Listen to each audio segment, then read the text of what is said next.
Look at the graphs A to D carefully and state with reasons which of these cannot possibly represent one-dimensional motion of a particle. So here you have 4 graphs. A graph of position with respect to time, velocity with respect to time, and then yes, we have a graph of speed versus time, and we have a graph of total path length versus time. Now we need to come to a conclusion whether these represent one-dimensional motion or not. Now, to answer this question, you should know what graphs actually represent one-dimensional motion graphs. So for this, point number 1, they should satisfy the equations of motion.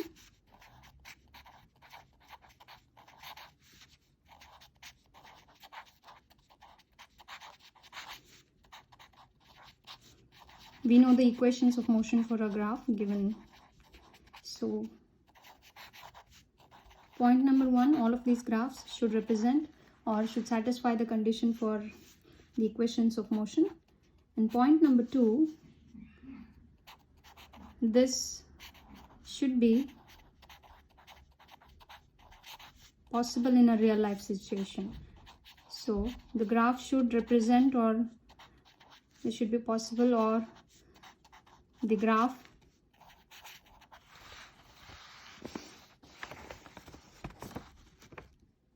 should represent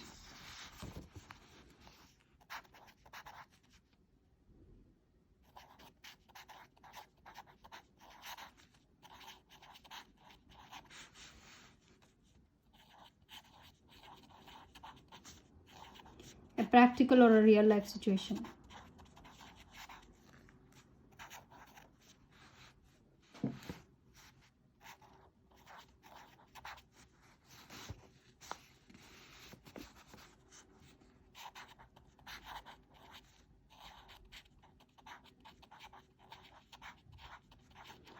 So if we can check for these conditions, we can easily conclude whether that represents a one-dimensional graph or not. Now the very first graph is a graph of position versus time. So this gives various positions of a particular particle at various instants of time. So you can just graduate this. So you can call this 1 second, 2 second, 3 second, 4 second, and similarly you have 1 meter if suppose that is in meters, 2 meters, 3 meters, 4 meters. Right? Now, I'll take a particular instant, let's say at 2 seconds, t is equal to 2 seconds. I see the value of x is 1. So if I call this 1, and if I call this 1, 2, let me graduate this for simplicity. So let me say this. So at t is equal to, so this is the value of t is equal to 2 seconds. I see the value of x is 1 meter also. You see there is another position also shown on the graph for the same time instant, which says x is also equal to 3 meters. So which means at t is equal to 2 seconds, a particle is at 2 different positions. A particle is at a position x is equal to 1 meter, and a particle is at another position where the point x is measuring 3 meters, which is impossible, right? So this cannot happen in a real life situation. A particle at a particular, it can have 2 different positions at 2 different instants of time, but at the same time you cannot see the particle both at 1 meter as well as at 3 meter. There certainly has to be a time gap for the particle to be spotted at these 2 positions. Hence, this does not represent a practical situation and is certainly not a 1D graph. This is not a one-dimensional graph.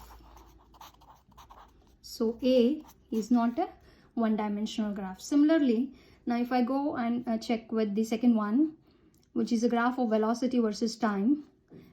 If I start graduating the graph, let's say 1 second, 2 second, 3 second, again, just for simplicity, and let's say I give simple values like 1 meter per second, 2 meter per second, 3 meter per second, etc. And I see again at t is equal to, I take a particular value, t is equal to 2 seconds. I see V has a particular value, right? So this is the value of velocity. So velocity is 2 meters per second. So that becomes the magnitude. But what about the direction of velocity? For that you will have to draw a tangent, and the tangent is pointing in this direction. So this becomes the direction of velocity. But again, you see at the same instant you also have a different value of velocity, right? So if this is 1, this will be -1, and this will be -2. So -2 meters per second. What does this minus represent? That represents that there is a change in the direction of motion of the object. So you see this gives you the direction. So it's moving in an opposite direction. Now at a particular instant of time, a particle having the same magnitude is fine, but this -2 represents that there is a change in direction immediately. So it cannot move in 2 different directions at a particular instant of time. Hence, this is also not a practical situation. So this graph also does not represent one-dimensional graph. So this is not a one-dimensional graph. Right? Now, the third one. The third one is the speed versus time graph. We know speed is the magnitude of velocity. It is distance traveled by time taken, and distance is a quantity which is always a positive quantity. But when you look at the graph, you see that this has got positive values here, right?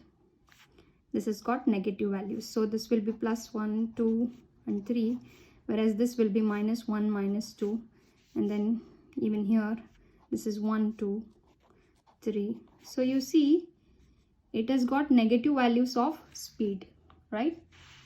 So at a particular instant of time, so this, if I call -1 second, it has got negative values of speed. Negative values of speed is also not a practical situation, which is not possible in real life. It's an impractical situation to have, because distance traveled can never be negative. It cannot extend in the third and the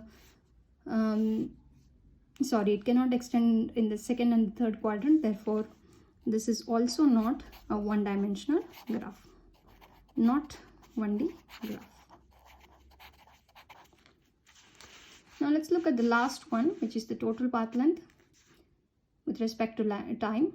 Total path length, as we know, is always a positive quantity. It always increases since it is a positive quantity. So on a scale from 0 to increasing number, the value of total path length, irrespective of the situation, should always increase, right? It can never decrease. But what is this graph actually showing us? Now if I start graduating this also, if I call it 1, 2, 3,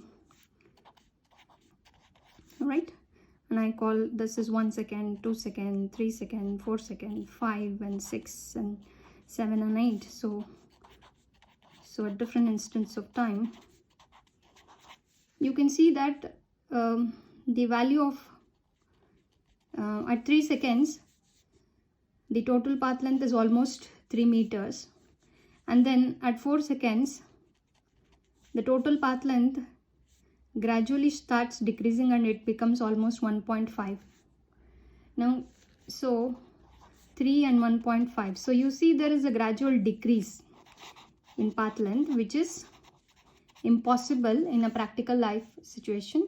Therefore, this is also not a one-dimensional graph. Not only that, you also see at t is equal to 6 seconds, the total path length has become 0, which is not possible, and then it again starts increasing. So it cannot have a variation like this, but it will always increase. Hence, this is not a one-dimensional graph of total path length versus